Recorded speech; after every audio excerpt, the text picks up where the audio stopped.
Sup peeps, my name's Ian, I sell books on eBay, and it's mild today. It's actually mild. I'm not having to wear like 3 hoodies and a big fleecy shirt, which is fantastic. You know, summer's arrived in Scotland, it's more than 10 degrees. Get in. Anywho, we have 10 orders-ish to go out today. A couple of things that I just picked up in the last couple of days, so it's nice to see them move quickly. A couple of pre-made bundles, a few pick your own bundles, and some single books, one of which was very nice indeed. In fact, that's the first book that I've got to show you that's going out today, so we'll get to that quite quickly. And yesterday I also went and visited another of you guys. I got an email about 2 weeks ago, to be fair, and I hadn't seen it until yesterday, from Robert, who stays pretty local to where I am. He's clearing out his parents' house, and he had a few boxes of books that he was wanting to know if I'd be interested in. So I went out to see him yesterday evening and grabbed a few boxes of books. So there was a handful of books that are the type that I would pick up, you know, stuff that I can add to my variation listings, etc. And then a load more, you know, big reference books and stuff that I don't really do anything with, but I've taken them away from him anyway, and I'll just go and drop them in at the local shop, so it's easy for me to do because I'm always by it. And yeah, saves him a job having to, you know, load up the car, drive into town to get rid of stuff that way, and I get a few books that might work out quite nicely for me to sell. So great to meet you, Robert. Robert's a proper Scotsman, no like me. He's got a proper big beard, barrel chested, he looks like a jock. I don't.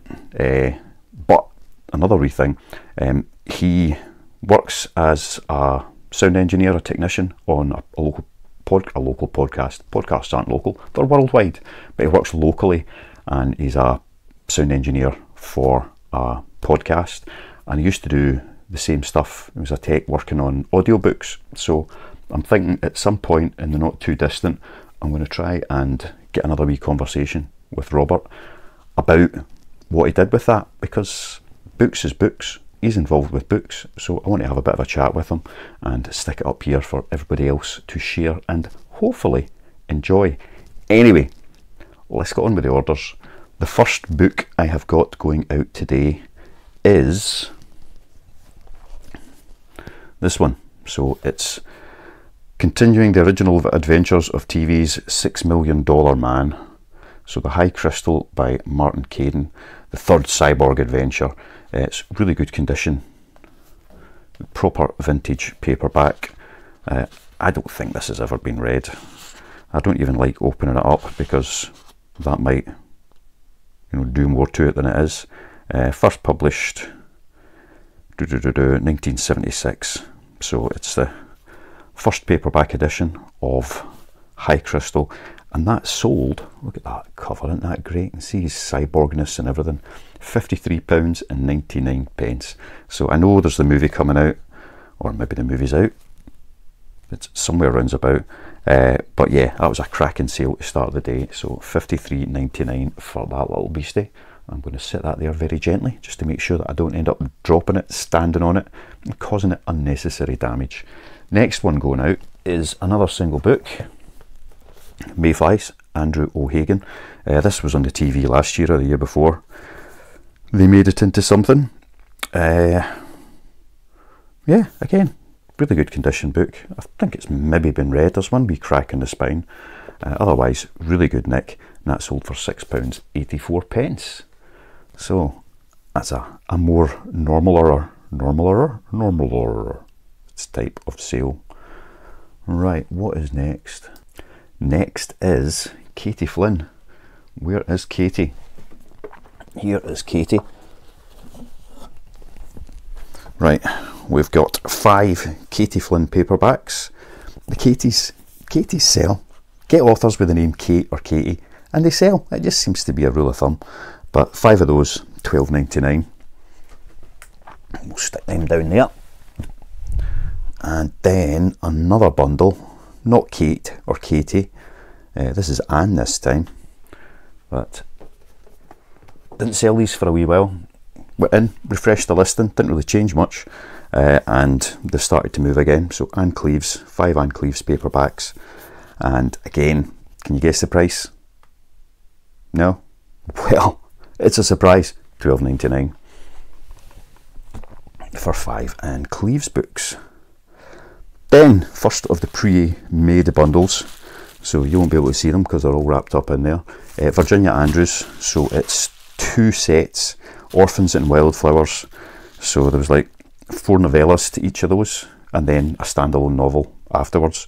The novellas have been collated into a single volume for each of those, so it's 4 books for 2 collections, £14.99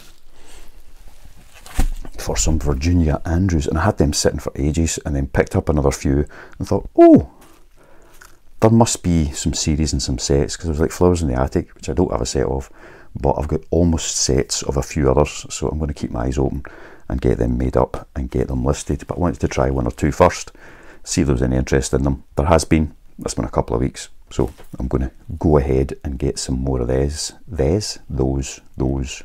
which actually takes me on to some of the questions and comments from the last couple of days. Asked if I've got 10,000 books and I'm doing £1,600 a month profit, do I expect to have 20,000 books and do £3,200 a month profit? That could be the case, but what I want to do is see how much I can maximise the profit from those 10,000 books, or the capacity for 10,000 books. So I've probably got a good few hundred books that aren't selling. They're just not the right types of books to compete with the bigger sellers. If I sat on them over the next 1, 2, 3 years, they'd maybe sell and go out, but because space is a premium, I've got to think beyond that. So going through the stuff that's been listed for 180 days, possibly plus, where there's not been any views of it in the last 90 days, then taking those down, sticking them in a box out the way, and using that stock space for stuff which sells better. I've been doing this for a few months now, so I'm getting a better idea all the time about stuff that does sell well compared to stuff that's just churned out and gone. So at some point, when I have the space and I have the capacity, then I'll be quite happy to list up an awful lot more of these single books that may be long tail. But for now, I want to maximise what I've got. So 10,000 is really like my ceiling at the moment for what I'm able to store, and even that's a significant stretch. So how do I maximise that 10,000? So if I can do £1,600 a month at the moment, and only a proportion of that is actually selling well, but of that 10,000 selling well, then what of that do I need to take out and replace with better selling stuff, and what would that do to, my profits every month? So it would be nice to be able to take that, the current space and quantity of stock I've got, and double up the profits coming in. Need to see if that's possible. If it's possible, that's fantastic. If it's not, then it becomes a bit of a because you've got to think about, well, to get more space, what's that going to cost? And are you actually going to make enough extra sales from that extra space to cover the costs of that? It also would impact on how I work. I work from home. I can get up first thing in the morning and just crack on with this. If there's some bits and pieces to do later in the evening and I'm not doing anything else, I can get it done. I can pick and choose through the day. If there's somewhere where I need to go to work, then that's going to change all of that. That's going to, limit the times a day where I'm available to go and do certain things, which would be frustrating. I could list stuff here and then take it all to a storage unit. That would, double, treble the amount of time I spend on the listing and the stock keeping aspect of what I'm doing. So, and that's just with the volume I'm working at the moment. So it would need to be somewhere where I could go to and do everything all in one place. Then it starts turning into a kind of 9-to-5 job at a work unit, which at some point will be fine because I'll have somebody else doing the 9-to-5 bit, and I'll pick and choose what I want. The dream, eh? But for now, working with that, with my existing capacity, how can I maximise what I'm doing? So it's part of the model and everything I've been doing has always been a case of, well, yes, you can stick to higher value stuff all the time and you'll make more money. Getting the quantity of that can be more challenging, but that volume in my stock is adding up. So more often I have a higher selling book. You know, today it was the $6 Million Man for 50 quid. That's nice. You know, if you get one like that every single day, that, you know, makes it work. But the bulk of what I've got is still coming from low value books, and that's still making me most of my profits. So I don't want to step away from that because they're easy to source, easy to sell, and that requires space and volume. So yes, I will be looking for more higher value books. I always do, and the more I learn, the more I do this, the more I'm able to recognise what those books and those titles are, so that I can actually pick them up and get them sold. But the low value books are going to keep being where the bulk of the sales are. So I'm just getting better at identifying which ones of those sell better. Far from being an expert, but you know, the more you do something, the more you learn, and as long as you are learning, then that experience will benefit you moving forward. So I know I've got a better idea of what to pick up and what to just leave behind at the moment. And I say there will be stuff comes in and I will take stock out, unlist it and put fresh stock in so that that bit continues to build. Anyway, let's have a look at another order. Another single book, and I just picked this up yesterday. The Garden of Words. So a wee bit manga. And this, I think it's a US edition. Yeah, it looks like a US edition. Yeah, and it sold for £6.99, so not a huge sale. It was listed kind of funny prices and that, you know, there was a couple for like £6-7, there was a couple for stupid money, you know, that 99 quid one, which I'm assuming is just because they were nearly out of stock and wanted to keep their listing live. So I just stuck it on at £6.99 and it sold rather quickly, which is great, you know. Takes moments, and I've made a couple of quid on it. Right, we've got another bundle. This one didn't sell for £12.99, but only because there was a large paperback in amongst it and 4 normal sized paperbacks. So another question, you know, why don't I weigh my bundles before listing them so that I don't incur additional postal charges? With my pre-made bundles, such as I weigh them, I know exactly what they weigh before I list them so that I know how to price them. So if they're going to be over 2 kilos, the price goes up by 3 quid to cover that additional postage cost. With these types of bundles, I charge more for bigger books. It's as simple as that. It makes them even less competitive with your big book sellers, but it means that if somebody did come in and buy, you know, 3 or 4 of these within a bundle, it's going to put it over the 2 kilos. But I've charged additional on the books so that it actually compensates for the difference in the price. Now this bundle won't be over 2 kilos because the Jodi Picoult books are rather small normally, but if there was 3 of these, then that would change and it would likely be heading that way. But £13.49 because it's 50p more for these bad boys there.